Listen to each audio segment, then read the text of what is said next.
Алардын жаткан жерлери жайлуу болсун.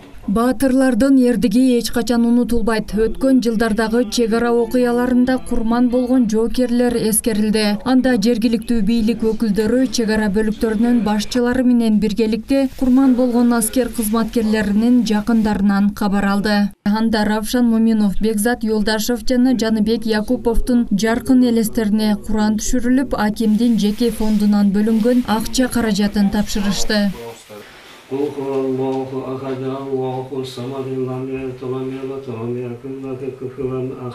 Кыргыздын ар бир эр азаматы, анын ичинде чек арачы же аскер кызматкери болобу, берген антына бекем туруп, мекен үчүн өз жандарын аяшкан жок. Баатырлардын элесин түбөлүккө калтыруу, эрдигин даңа салуу максатында учурда көчөлөргө ысымдары ыйгарылып, мектептерде атайын кааналар ачылууда. Биздин райондун аймагында ошол Коо калаңда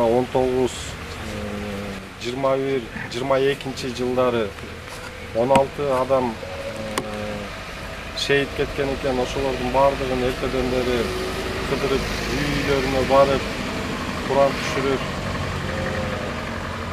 аларга дуа кылып келип атабыз, мынакей.